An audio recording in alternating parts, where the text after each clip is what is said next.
Today, Steve, we're talking about something you may have been told was illegal as a kid. Did you ever irk one of your parents by turning the interior car light on as a kid? Surely you had your reasons for doing it.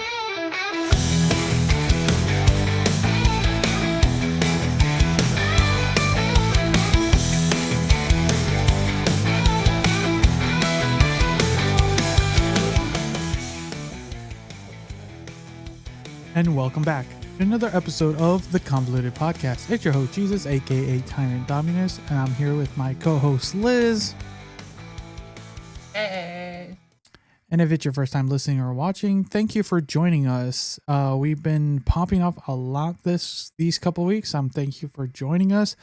Thank you for sharing it on social media, on different platforms. You know, it helps us a lot. So, Liz, have you been helping with the social media help? No. Oh my God, I've never been on. You know that. I don't get on. I get on. You've been posting a lot on Instagram. I have. But it was less than that. It wasn't like super it wasn't like crazy. Like, okay, so I made cookies. I had to share with the world that I made these bone cookies that they recommended. You put the coffee into the cookie, the chocolate chip. And it was phenomenal. They were such a hit. By the time I left work, there was only about 4 or 5 pieces left. I'm hoping some of the night crew got some. Nice. Sounds good. Yeah, like I said, you still can share the episode when it comes out on your stories. That's true. And another way you guys can share the show is by telling a friend or family member. If you guys are enjoying it, they might too. So, we've had a pretty busy week, to say the least. I'm currently enjoying a nice long weekend. I would say nice long weekend, but it's been busy. My car has broken down midweek, so I've been enjoying my days off by fixing my vehicle. So fun. It always knows when you have that money drop, that's when the car goes, oh yeah. Yep. We went out with the cinema to the boys. We'll be talking about that. Me and Elizabeth watched individual different times a film of the same nature, or of the same film basically. Then we'll be discussing that because we have some different views on it. And anything else? How has your week been prior to that? It's been steady. It's been kind of busy on and off. A lot have been going on. I had a weird split weekend, and it was like I was off.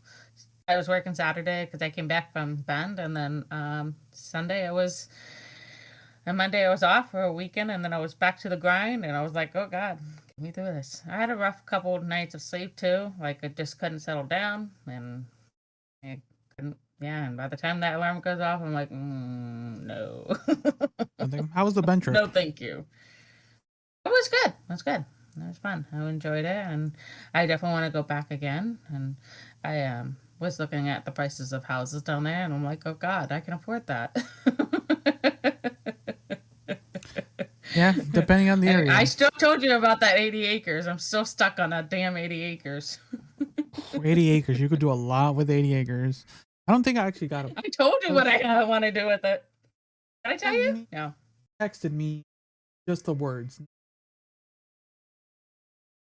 Okay, so what I had imagined if I got that piece of property, because we're right there along the National Forest, have a couple Airbnbs so that people can enjoy the National Forest. That way they don't have to be on thing. Have a little shop with like coffee, homemade breads, of course. And then I bring gluten-free brewery to that area because it's an untapped market, man. I'm telling you, it's an untapped market. Liz already capitalizing. Highland cows, llamas. I mean, Highland cows would also draw people in too. So I'm kind of winning here, and chickens, of course, obviously chickens, but you know, and llamas, goats. Make some goat milk, soaps, and and lotions. I've been already like streaming on this, and people could have pieces of property, and we could all have some farmland, and it'd be great. Okay, there we go. That's a tale for the future because with the way the economy is right now at the time of this recording, we have other things to worry about at the moment. Sadly, I know there's more things to be pressing, but so it was a luckily dream. this Don't question, okay?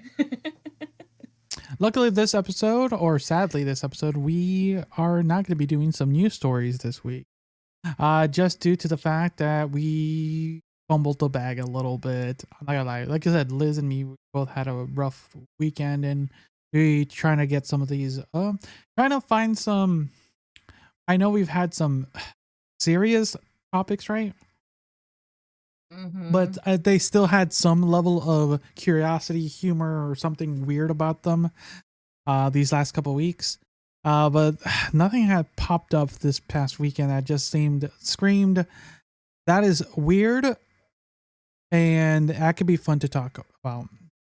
Because everything's just been nothing but a talks about the current economy, tariffs, and shit. Like, we don't want to talk about that. Too depressing as it is. Yeah, so we're gonna be doing a little bit of a throwback. And watching two videos, and we're going to be doing a little bit of a kind of a retro kind of reaction cast talk discussion that I used to do on my other show, on the movie we watched. But first, we're going to talk about things we were told as kids, by our parents or other adults. And then we're going to go over a video kind of going through the top 10 and see if we were told this. And if we were, did we believe it at that? But before we get started, Liz, were there any quote truths that your parents or other adults told you that if you did that, it was illegal when you would go to jail for? Oh yeah, do you remember the lights in the car? Can't leave the car lights on in the car. That's the big one. That is the big one. That's literally the one. Like you can't turn those lights on because we're gonna get stopped by the cops. I still do. I still tell my kid. I'm like, don't do that. It's illegal. No, it's not. They have access to the internet. They can tell me the truth. I know, right? The internet has ruined some of these myths and stuff. But yeah, that's a big one. Are there any other ones that come to mind? Not at the moment. I have a slight headache this morning. This one's not really one that was illegal, but there was a fun myth that if you swallowed gum, it will be in your stomach for 7 years. Oh, I still joke with my kid about that one, just for shits and giggles because it's funny. We were just talking about like strawberry seeds, and they'll grow strawberries in your belly at work recently. I thought it was watermelon seeds. I think it was watermelon, but it was strawberries involved, so that's where it just replaced the fruit. Oh, okay. Well, but strawberries are smaller. I don't know, Liz. I don't know about that. Like you can have a belly full of strawberries. I don't think of watermelon. Okay, but let's get baby. All right, it's triplets, Liz. Triplets. All right, so let's jump into this video and go from there. Okay, guys, let's get started. We're going to be watching a Watch Mojo video of the top 10 biggest childhood myths. And let's see if we believe it or not. Ready, Liz? Mm-hmm. We were made to believe as children. When I was growing up, I remember my mother telling me, not to go in the pool until it was 30 to 60 minutes after I had my last meal. That's Number 10. Yeah, dogs only see in black and white. Have you ever wondered how your dog experiences the world? That's a big one. That's a classic. The dogs only see black and white, quote grayscale. Did you believe that as a child? Yeah. I could probably believe that. I think I don't remember if we ever really talked about that one, so I don't know if that was like we did talk about it, but it was like a brief moment in time. I think for me, as far as this little myth was, it was showcased in cartoons, and it was showcased in cartoons and then reinforced by the parents and adults around me. Here's what she sees. Not terribly interesting. But what she smells, That's a totally different story. Whoever told you that your pet dog growing up could only see in black and white was exaggerating, you could say. While dogs don't have the necessary cones to see all the colors humans can, they are able to see blue and yellow. Blue, yellow, I don't know. So the next time you're shopping for a dog toy, a blue or yellow ball could be the way to go. Somewhere along the way, red-green colorblindness got confused with total colorblindness. If you happen to hear this common misconception again, be sure to stick up for the pups so their visual capacities are properly represented. Mom, Dwayne has 20/20 vision. I bet he does. Okay, now we're gonna check to see if you're colorblind. Number 9. You'll catch a cold if you go outside with wet hair on a cold day. What about this one? I've heard this one so much growing up, and I still kind of go by it because it makes me cold. It makes me cold. I have a story about that one. Go ahead. My mother still tells me this to this day. To this day, she still says this. So what's your story? My uncle took my oldest brother out after he showered. He's like, you better make sure you dry your hair. And he's like, no, I'm good. It's fine. It's a myth, I didn't hear this until I was an adult. So, but Uncle Tom took my oldest brother out for a walk in -2-degree weather in Chicago. Walked him around a couple blocks, flicked his hair, and his hair fell off. Well, yeah, I would think. I think temperature does take into consideration wet hair phenomenon. I think if you have wet hair in like 90-degree weather, I think you're fine. I think you're fine. It just feels gross because it might feel like humidity. True. Well, let's find out. Let's see what does this myth entails. Not like this, they won't. Mijo. Dry your hair as soon as you get home. You'll catch cold if you don't. Don't go outside with wet hair, you may have been told, but this is actually one of those occasions where your parents were wrong. Sure, it might not be the most pleasant feeling to stand outside with soaking wet hair on a freezing day, and it's certainly recommended you bundle up. So here's the answer you've been waiting for. Does wet hair on a cold day have any impact on making you sick? No. However, there is no evidence to suggest that wet hair attracts viruses and increases your chances of getting sick. Even the cold weather itself doesn't directly cause someone to become ill. There's a common misconception that there's a casual relationship here. So again, can having wet hair cause a cold? The science tells us no. Number 8. It's illegal to drive with your interior car lights on. Today. There you are, number 8, Liz. Yeah, I remember that growing up as a kid. My parents hated it. I still hate it too. Like, unless you're really looking for something, that's when it's important. Bro, I needed that It's light very for my distracting. Game Boy. My handheld Game Boy needed that light. That's where you get the attachment for it. Liz, I was a broke kid. I couldn't afford that. My God. Liz So over was here I. with the very expensive light attachment. Sheesh. Barely light enough. It just barely worked. I had to survive by the street lights. Every little once in a while, just go. Okay, I can move. I can move again. But yeah, this is a big one. Liz was talking about it earlier. I think we've all had this. The little light that at this point I use it at night to just kind of search when I can't use my phone, and just kind of scrounge around. But yeah, I remember being told you're not supposed to use this. But let's see what happened here.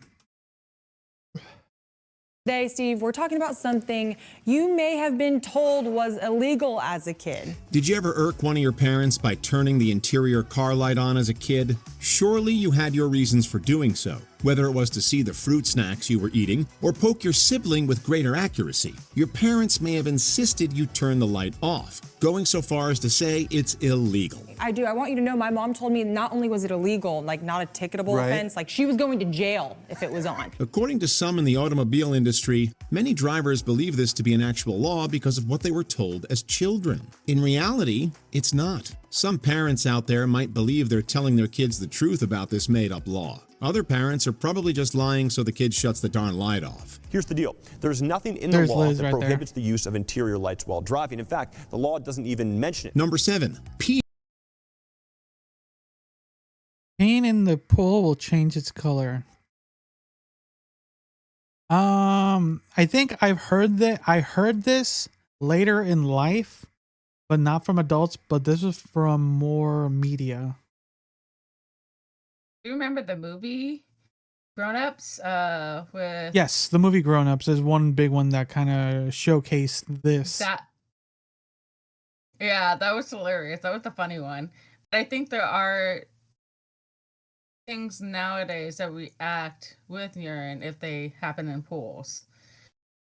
I don't think there were such things happening as kids, especially I don't know if anybody could afford it too, but I've heard that one, but I never. Not as a child. I think it was more like, don't do it because it's unsanitary, which is true. It's unsanitary.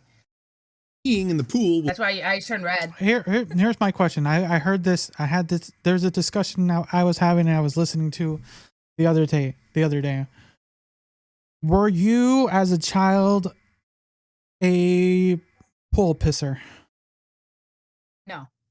No? So you, when you needed to use the restroom really bad, got out of the pool and went to the restroom? Yeah, unfortunately. So not a single time? It hurt. No. Okay. I can't do it. I can't do it in water for some reason. Okay. What would you do it in the ocean or a lake? Like I said, it's hard. I have a hard time releasing. I don't understand it, but I can't. Yeah, just a mental block. Okay. Yeah.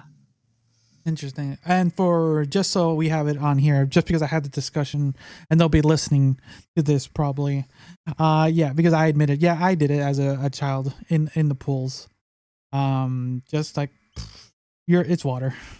And it is what it is. I'm not gonna deny it. I was one of those kids.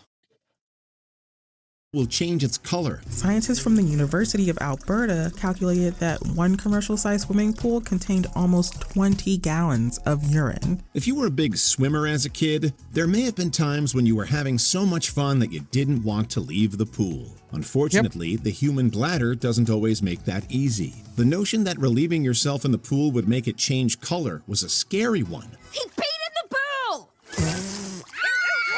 It's a victimless crime. Everyone would know. Yes. How there is the scene right embarrassing. there. But the truth is, the chemicals in the pool don't react to urine by changing color. While it's true that peeing in the pool should be avoided, this widespread color explanation doesn't hold water. You know they put a chemical in the pool that turns urine blue. No. It's an old wives' tale, sweetie. It's an old wives' tale. Number 6, you lose most of your heat through your head. This one, It's one of them. It's one of the things that you lose heat out of your body. I know that because as soon as I put a hat on when it's cold out. Yeah, I but were you told this as a kid? No, because we didn't have to worry about this shit. Remember, I grew up in California. Oh, true. I was told that you lose the heat from your soles of your feet. Actually, that's why you're supposed to always wear socks and be bundled up and have shoes. Even though I ran around in the grass when I was in my youth. Even in concrete, I would just run barefoot. I'm known to, when I was growing up in California, to walk around in my yard barefoot, or my yard and barefoot. So yeah, but that's what I was told. Like, no, you'll lose all the heat gets out from the soles of your foot. That's what I was told. I was not like I get you would lose because I was still told to put when it got cold to put like the what is it? Oh my god, a beanie on and stuff like that. Beanie. There it is. Yeah, beanie. But I think it's more so just the cold. But the conception of you would lose most quote of heat in your head, I was not told that. I'm gonna shave him. Damn major. I want you to be my damn brother. You know that most of the body heat travels through the head, you know. Yes, wearing a hat in the freezing cold is a good idea. But no, it's not because you lose at least half of your body heat through your head. Oh, this half? common myth Really? may have originated from an old army manual, which overstated the amount of heat lost through an unprotected head.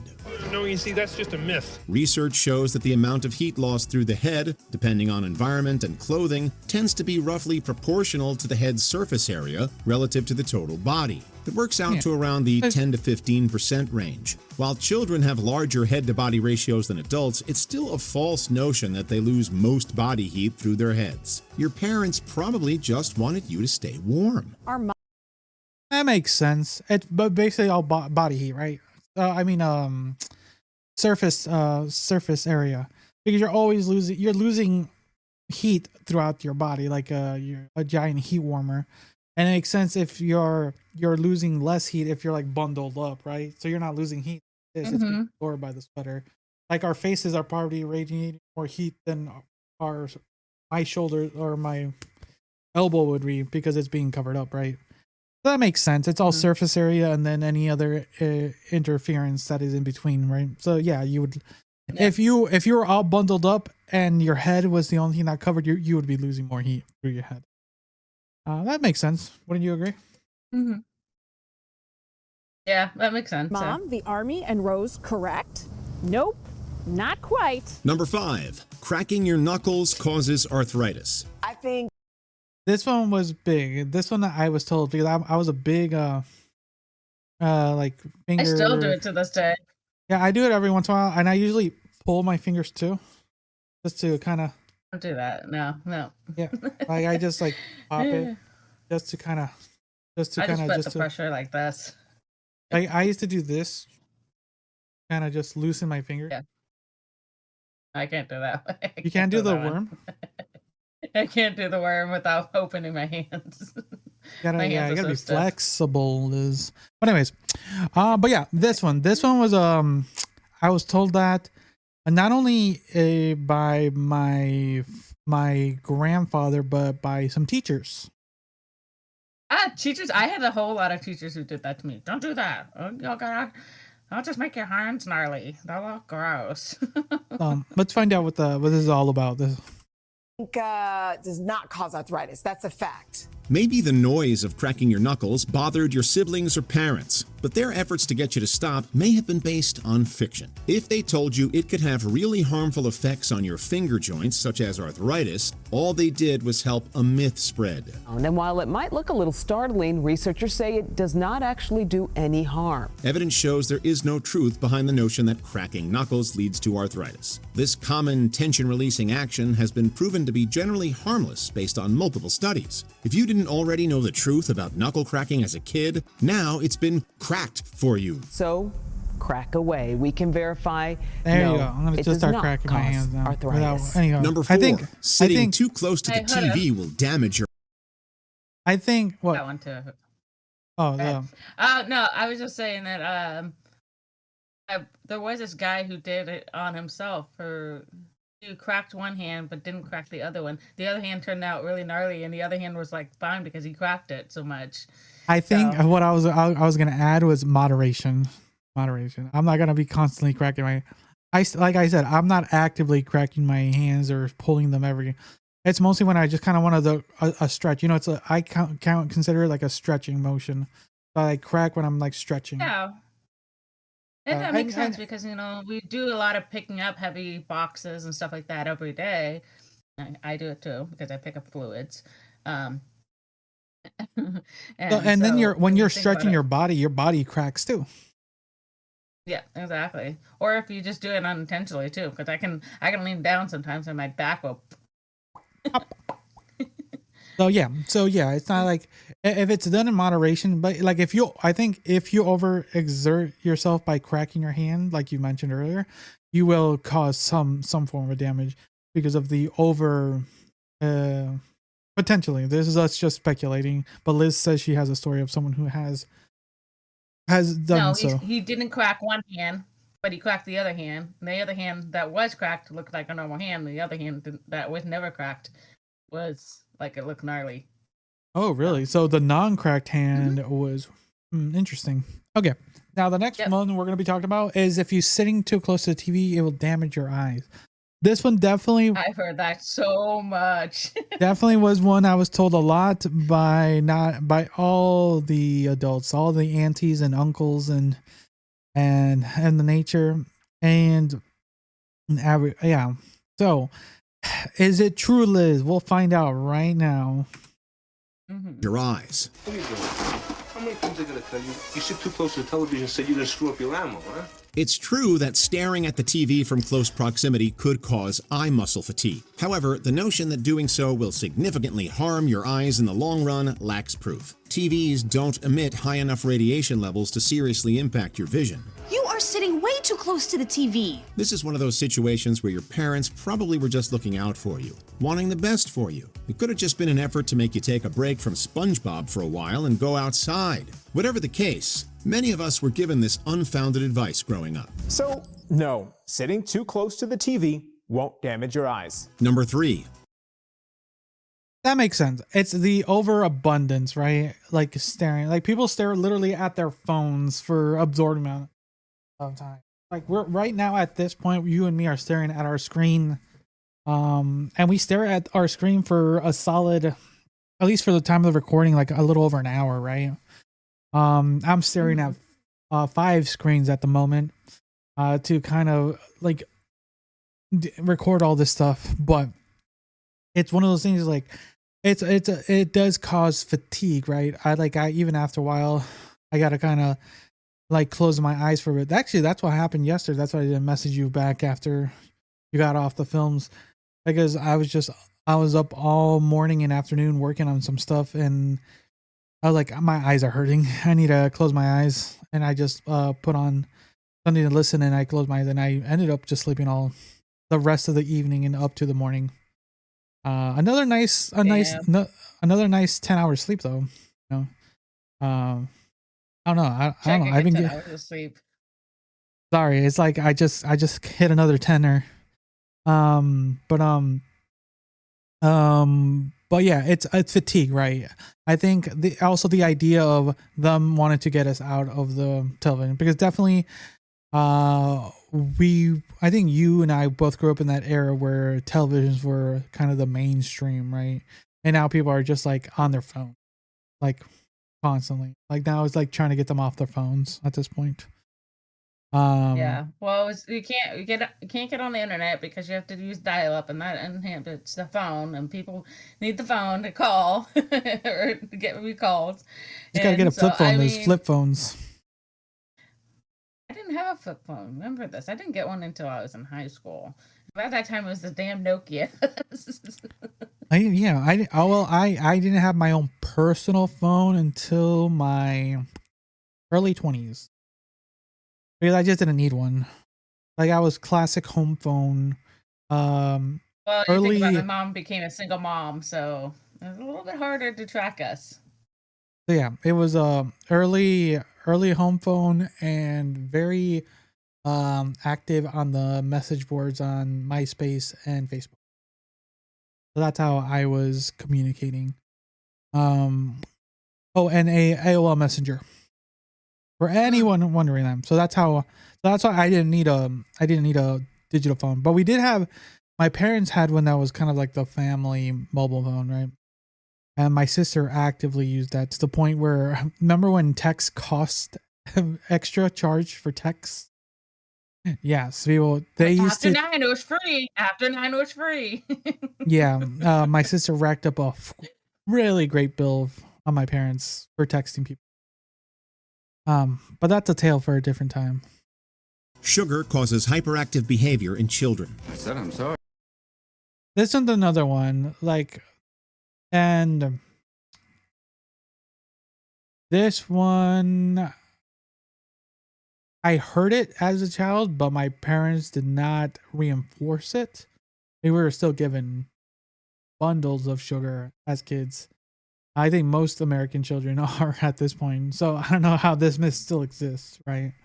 What about you?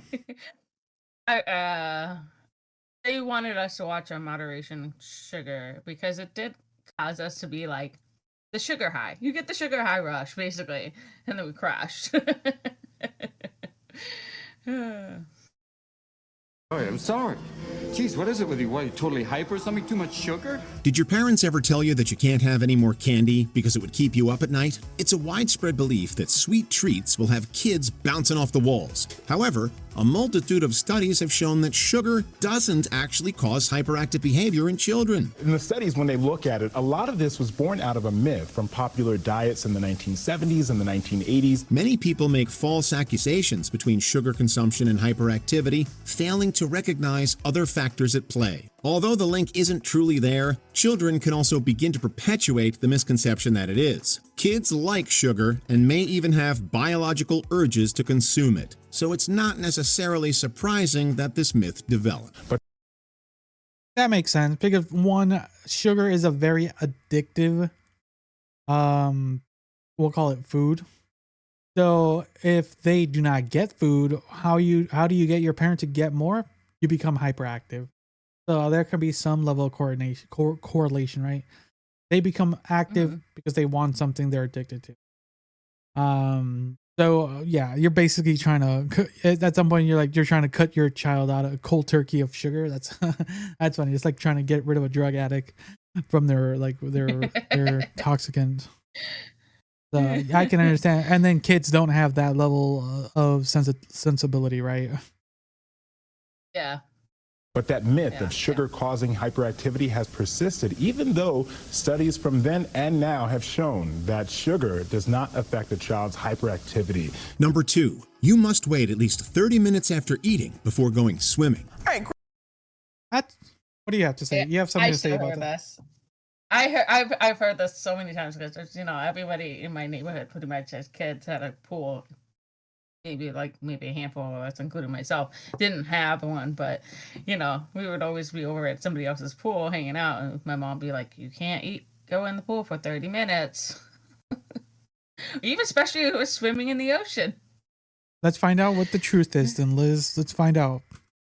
Growing up, you probably heard your parents say to you that you have to wait 30 minutes after you eat before you can swim. After finishing that tasty sandwich or piece of pizza as a kid, you were probably ready to hop back in the pool on a hot summer day. Yep. But wait, you have to wait at least 30 minutes, maybe even up to an hour, to go swimming again. That's what you were told. Sorry, but the adults were wrong about this one. So sorry, parents. The argument just does not hold water. Huh. See that there? It turns out there is no scientific evidence to back up the claims of significant muscle cramps or increased risk of drowning. Unfortunately, that means all that waiting before jumping back in the pool wasn't really necessary after all. And we know now that really there is no scientific basis for that recommendation. Before we continue, be sure to There we go. Now, once I get this summer, when I'm finished with my burger and during a barbecue, I'm just jumping back in the pool. There you go. I would usually wait a couple minutes to go back in. I let my stomach settle and then go back into the water. Because I don't like the sensation. My stomach always feels like it's full. But of course now with this new, with the surgeries, now I can really feel the tension. So I'll just wait a few minutes before. But wouldn't the buoyancy of the water help kind of settle it more because you have something to help? No, not me. I'm weird. You're weird, Liz. You're a weird one. I am very weird. Okay, let's find settings and switch on your notifications. Number 1, swallowed gum stays in your stomach for 7 years. You made me swallow my gum. It's gonna be in my digestive tract for 7 years. The notion that gum could stay in your stomach for years after swallowing it was a frightening thought. Maybe a classmate told it to you, maybe a sibling or parent warned you about it, or you heard it through whispers in the classroom. It made sense. It seemed plausible. After all, gum isn't meant to be eaten, just chewed. Oh, wonderful, yeah. Wonderful. Yes, but I swallowed my gum. How very dumb to swallow your gum. However, the idea that gum stays in your stomach for 7 years has been debunked. Medical experts have deemed it mere folklore. Although not digestible, gum passes through your system at a similar rate as regular food. While it's called chewing gum for a reason, the 7-year concept is nothing more than a playground rumor. Your body is equipped to handle gum the same way it deals with other food that it can't fully digest, like corn and sunflower seeds. Let us know in the comments which of these myths you thought were... Yeah. All right, then everyone give us 1 second. So yeah, those are some fun myths that we just looked into. Did any of those reminisce with you, Liz? Did we miss Yeah. any? Did we miss any that you? I don't know. I don't know if we missed any, but yeah, that seven. I definitely probably a handful of times when I was a kid, definitely swallowed my gum. I'm not gonna lie. Yeah, mostly if when during the Halloween season when we get the bubblicious and you just try to get as much in your mouth as possible to make a giant bubble. And that some of that would be in my stomach. And if you really think about it, and you don't think about it as a kid, you would have so much clogging your intestines. Not until our next colonoscopy. Okay. Anything else you want to discuss before we jump into kind of our movie discussion, a rare one on this show? Nope. I think that's pretty much it. Unless you got something else to say. No, I don't really have much. Before we jump in, don't forget everyone, if you want to have get my initial thoughts on the movie, my review for it is on Reaction Cast. So go check that out. You can hear my my base thoughts on it. Liz and me are going to be talking about the entire movie, spoilers and all the likes. So if you're planning to watch You it, haven't seen the movie, don't want you don't want us to spoil it? Yeah, just be warned here. Just be warned. We're just gonna go like hog wild on this thing, or pig wild on this one, because definitely there's a lot to this movie. This movie has been getting a lot of different segments of the social media has been saying a lot of different things about this movie, but definitely, let's get your first take, Liz. What are your base thoughts on a Minecraft movie? Because you took your child to go see it. Yes, with their friends. So teenagers. So because it was a Friday evening, it was a almost full house of seeing the Minecraft movie. And you had a full cinema? It was almost a full cinema. It was nearly packed. I think even the front seats were full. It was right. You saw it on a Friday. I saw it on a Thursday. Yeah, so a different settings for us. It was. I would say it was definitely unique and different. I wish I knew more about Minecraft. I mean, I have a general sense of it. So I think that's definitely a different thing. You're not a major gamer and you've never really played Minecraft. That makes sense. No. Yeah. Yeah, so I think there's a little bit of that. I wish if I had that knowledge or had that, had that idea of the storyline, that I would have like more of an idea what was going on in the movie. It was a good movie, don't get me wrong. It was enjoyable. I wish I could have listened to it with less clapping. You had clapping. A lot of clapping for a lot of the scenes. So, and somebody actually ended the movie. Somebody was walking out of the movie theater and said, "And remember, I am Steve." And they did it pretty good. Pretty freaking phenomenal, not gonna lie. Interesting. So does this movie want you to go? Does this movie give you any interest to play Minecraft at all? No, absolutely not. Because I'm not creative. I wish I was like creative in that sense, but I'm not creative in that sense at all. Okay. How about you? You enjoyed it, I think. Maybe? No, you didn't. You said it was bad. So, if you guys came back for my review, I did not enjoy this movie as a film. This movie, in my opinion, was a bad movie, like hilariously bad movie. To the point where it's a good bad movie. It's just because it does a poor job on a lot of things. Let me ask you this question, Liz. Do you remember the name of any of the characters that is not Steve? Had Henry, Garrick. Oh, I forget the other girl's name. And I remember Dennis. Dennis was just hilarious. Everyone remembers him because this film, for the most part, was the movie about Dennis, which is nice and sad when you have to revolve the movie around a dog, right? To the point where at the end of the movie, like Steve, like just gives away Dennis. Like, why? I thought he was your best buddy. Why did you give him away to a person who runs a on the road zoo, right? It is a sad shell of a movie in my opinion. But we're gonna jump into it. I really thought it took place in the 80s or 90s because of the clothing and the cars.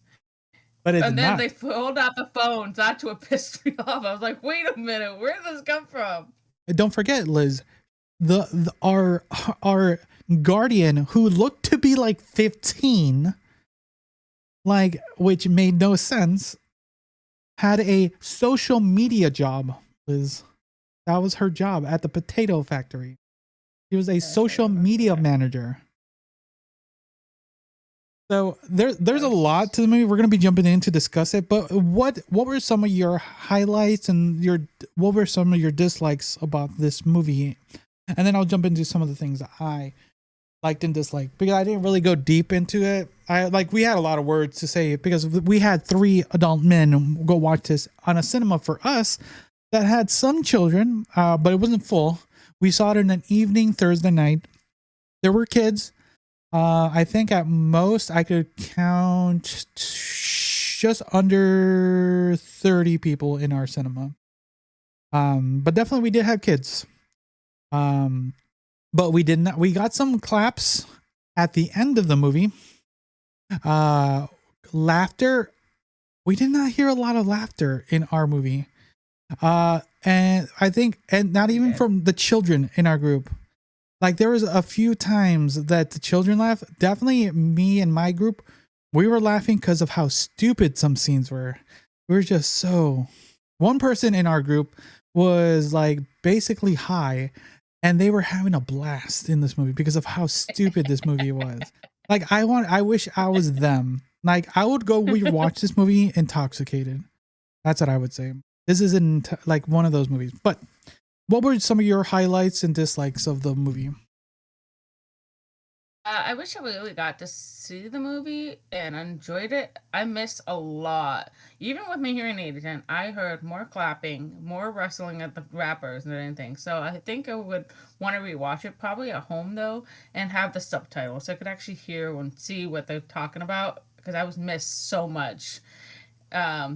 That interrupted so much of the movie. That's what pissed me off about it, because all the clapping. I'm like, I get it. Okay, good movie. You know, you understand it. I enjoyed Jack Black, honestly. And some of the scenes was pretty. There was a lot of innuendos. A lot of innuendos. Yeah, definitely the first like few minutes was literally that. Like the first opening, the first act was basically that, and we're like, this is a kids movie? Dude, this is supposed to be a kids movie, right? That's how it opens up. I'm like, oh, okay. Shrek was too like that. I mean, Shrek still is to this day. True. A lot of innuendos. Yeah, but true. But we're in this new like PC era, if you remember, right? But you gotta remember who directed this movie. So that's the other thing, right? So, I don't know who directed the movie. Oh, it's the same director who directed Nacho Libre and Napoleon Dynamite. Oh. So you can kind of. Those movies are not terrible. Oh, they're both got Jack Black in it, Nacho Libre, and this Minecraft. I think I like that Jack Black got to put some songs into it too, which is great. I enjoyed that he did it once, and that's it. And then anything more was too much. So it ruined it. There's a lot to this movie that just was pointless. Here's the thing. You lucked out by not understanding what the plot of the movie is, because there was no plot. Like, it was just scene after scene after scene. There was no plot, Liz. You did not miss anything. And if you paid attention, if you tried to pay attention, it would not make sense at all. Like, that's basically it. Like, all the characters I didn't give a shit about any of the human characters. Like I cared about Dennis. That's it. I cared about Dennis. The thing I liked about the movie is visually it looked amazing. Like when they were, it was a good visual. I like the colors. I like the schemes. They were great on that. Yeah, absolutely. Yeah, it was visually good. The human characters were garbage in this movie. Like they did not feel like fully utilized.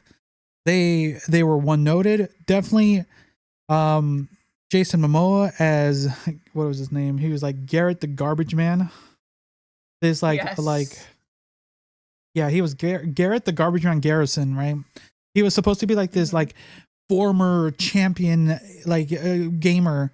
And he was pretty one noted, selfish, and stuff, which was his character, right? And I like, okay, I'm following. Him and the dynamic with him and Jack Black were really fun, but they never really made more of it. That was a weird mishmash. That was a really weird mishmash, I feel like, with Jack Black and Jason Momoa. I was like, this is a weird combo. Yeah, it was fine, but they just kept repeating it over and over and never really had any actual meaningful like rapport at the end. It was like, okay, they were just. And then Jack Black as Steve. So you know of Minecraft, you never you don't know any of the thing or the story. But do you know if there's a story in Minecraft? I don't think there was. There is no story in Minecraft. So the story is whatever you make it. So they have, because that's what the concept of the movie is. You know, you do what you can, make of what you will, right? Creativity. That's the concept of the movie. And this movie had zero creativity. It was just Jack Black as Steve was not really anything. It was Steve as Jack Black.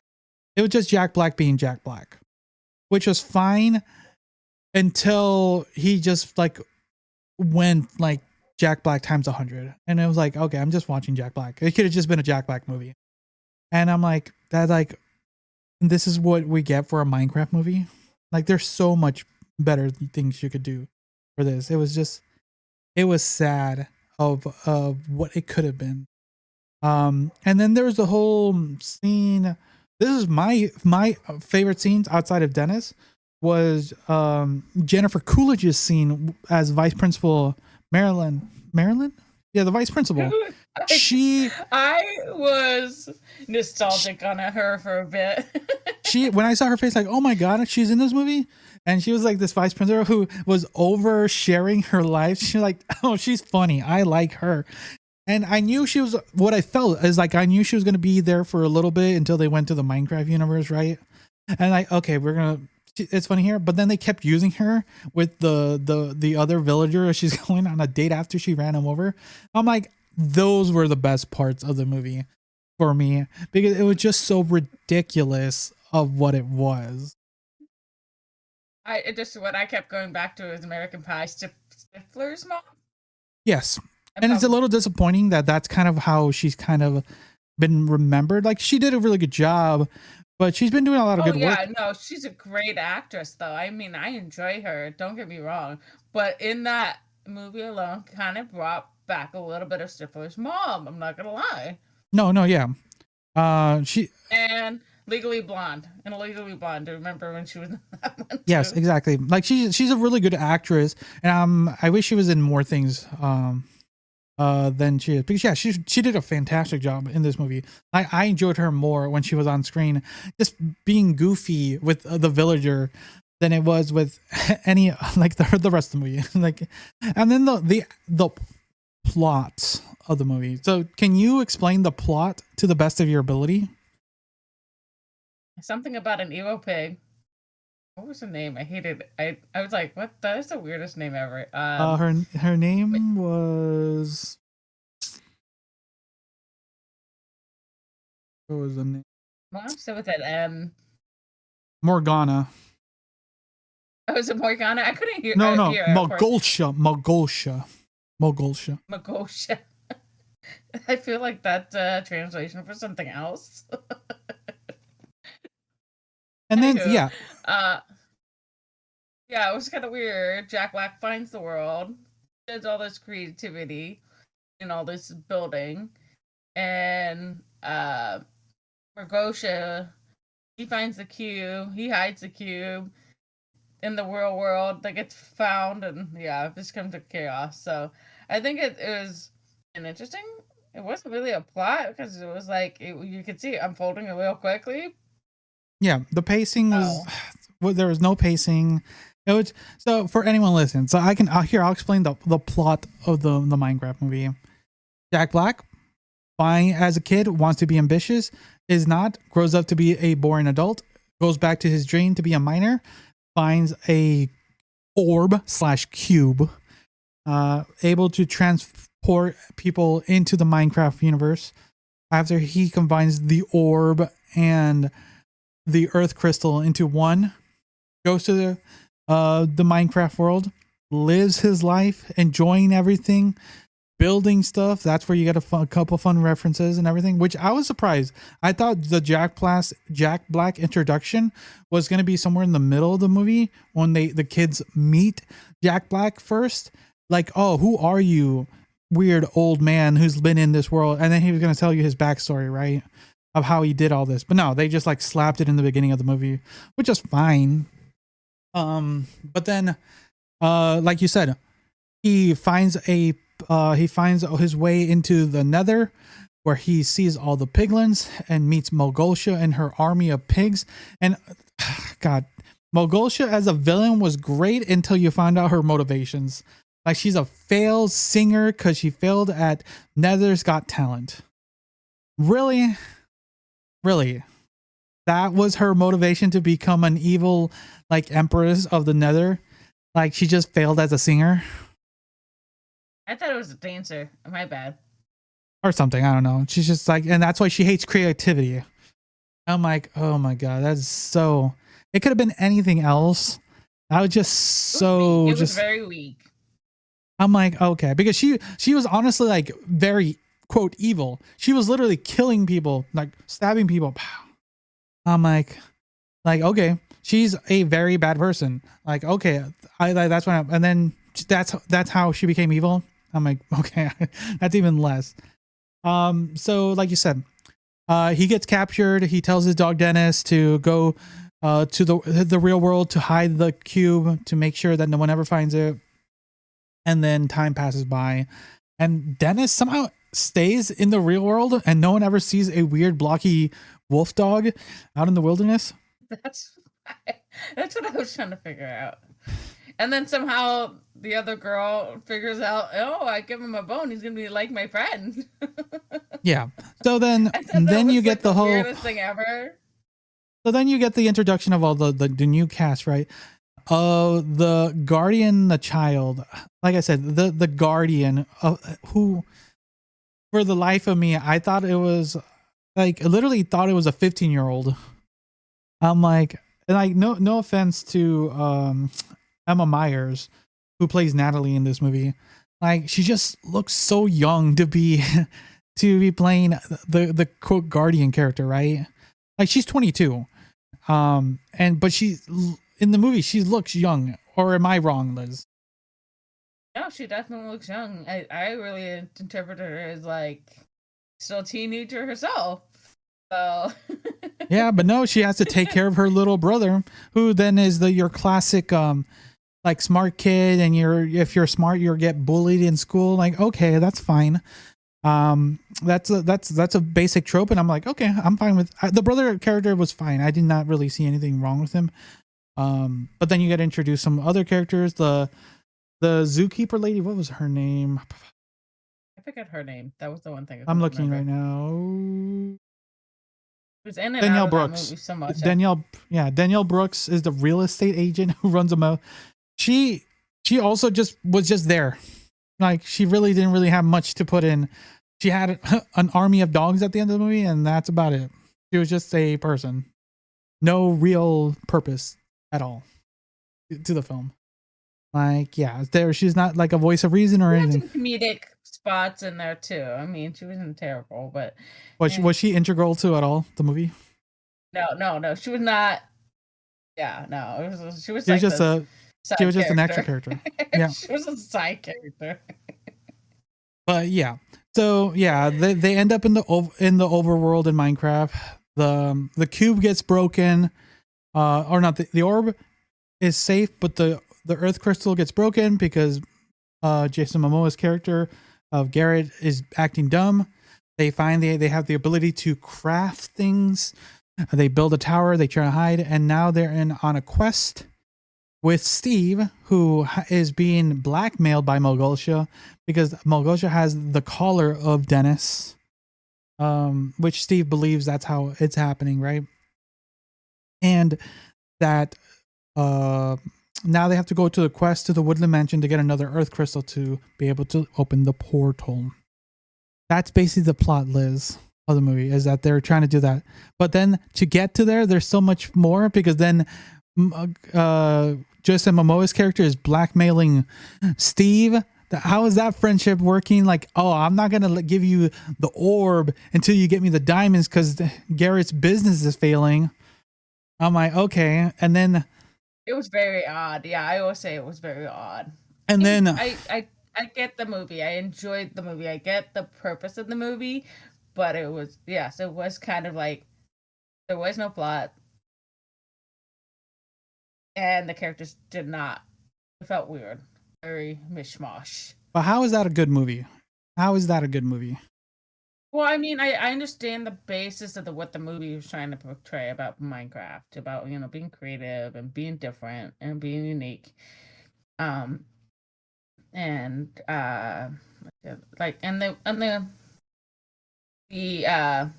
graphics, or whatever you want to say, the idea of building, crafting, like the top gun. That was pretty interesting. I thought that was pretty cool. That's fun because that is a fun reference. That's a fun reference that the director and the writers had, because the brother is supposed to be kind of an analog to people who are, quote, modders of Minecraft, people who bring their own ideas from the outside world into Minecraft. So that's how he was able to make a new item in the Minecraft using outside tools. That's that, which was fun. Like, you see, things like that was cool. It's just the writing was garbage. That's why it's like, see, I can see your point, but I don't see your point when you say it's a good movie. Okay. Yes. Okay. It's a good movie in that portion of it, but it was a terrible movie on the other side of it. It was a good movie and a bad movie all at the same time. So it was like a mishmash of crap. I hope I never watch a movie like that again. I will rewatch it at home so I can hear some of the stuff, because I missed so much shit. You didn't miss, like I said, you did not miss any. You didn't miss anything. I honestly wish I missed stuff. That's why it was. Because, like I said, this film. Okay, you asked me, and I can tell you what I thought. How about that? Because I've been doing a lot of the talking here. Yes, you do this. This is your forte. Go for it. No, you tell me. Ask me. What did you really think about it, besides being a garbage movie? I did. I just explained the entire my entire thoughts. You got to be more specific. I have a slight headache, so I can't think straight right now. Yeah, my brain is starting to hurt. It's not a good movie to you. What did you enjoy of the movie, and what you didn't enjoy the movie? I don't know. So what I did enjoy were the small little references they did do, which were far and few between. They had fun references to do you remember? You saw it just yesterday. Do you remember that pig that was walking around that had a golden crown? With the crown. Yeah, I heard it was a reference to a Minecraft player that had died. Yes, that was a fun thing to see a reference to Technoblade. He was sadly a content creator who was big in the Minecraft space, who passed away. If I remember correctly, he died of cancer. His name was Technoblade at the young age of 22. I personally was not a major fan, but I watched a lot of content that he was like collabing with, so I knew of him from other people. But he was a very entertaining character, and you can still go back and watch those videos. Luckily, they are still up on YouTube. His family still updates everyone every once in a while on his channel of that. That was fun. And a couple other things, like there's a fun scene. Do you remember when they were flying in the air with the Elytros wings, and they are about to fall with the pandas, and they used a water bucket? Mm-hmm. That is a fun reference to, if you're falling from the sky, all you need is a water bucket. Before you fall, you can just splash and you won't take any falling damage or die. It's like these little references that are really fun, that were great. It just, they are come far and few between. That was fun. When they were doing Minecraft things in the Minecraft world, that was fun. It was just and then the Jennifer Coolidge thing, like her comedic points were fun. Like, I like that. Out of all the human characters, I like Jennifer Coolidge's character, and that says a lot about the movie. If I liked her in the movie and none of the main cast, right? That should tell you something. Like, when I cared, like, oh, what's happening? Oh, Jennifer Coolidge, that's funny. Main humans, I don't care. Like, go. Any other questions? No, I can't think of anything right now. But yeah, I get it. It was good to an extent on some parts, but some of it was terrible. Yes, but it was a good and bad movie all at the same time. There were some good aspects of it, and there were some bad aspects of it. The thing is, the bad exceeds the good. Okay. I saw the innuendos as hilarious, and some of the scenes was very cringy, awkward, and so innuendoed so badly. And I was like, oh my god, how did they actually do these scenes without not wanting to sacrifice themselves? Why do I smell like Gorgonzola? Yeah, the thing that gets me here a little bit is that this is what Minecraft players and fans, this is their movie they get. This is the movie that represents their community, compared to people who have like the Super Mario Brothers movies, the Sonic movies. Minecraft people get the Minecraft movie.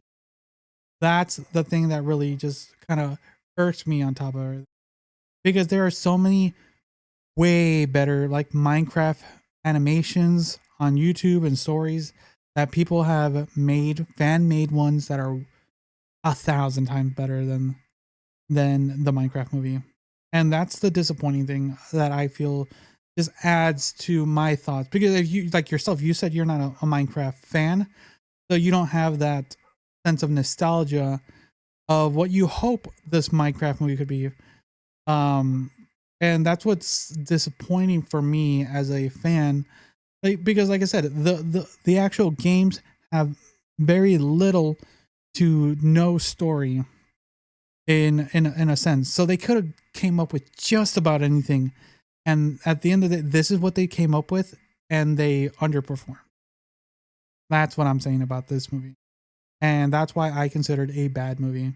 And like you said, it is a good bad movie. I would watch this again, but I would need to be drinking and be intoxicated to rewatch this, just so I can have some more fun. Should we watch it, and then we'll have to make up a game to go with it? Every time someone says Steve, we'll take a shot. Or every time Jack Black is just Jack Black. There we go. We'll come up with a game, guys. We'll come up with a game. Yeah. All right, everyone. Thank you for listening to us ramble. Mostly me, irking. Trust me, me and my group were not pleased with the movie. One person had fun, but that's because they were high as fuck.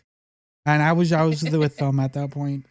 My brother got up in the middle of the movie to get another 2 shots. That's how bad the movie was. So, like I said, like even the kids in my theater were not having fun. And when people clapped at the end of the movie, they were clapping unironically. And they were like 2 drunk groups behind us who were clapping. See, this movie definitely is a movie that you need alcohol. And to put my final foot on the ground, a sad movie for the fans, to say the least.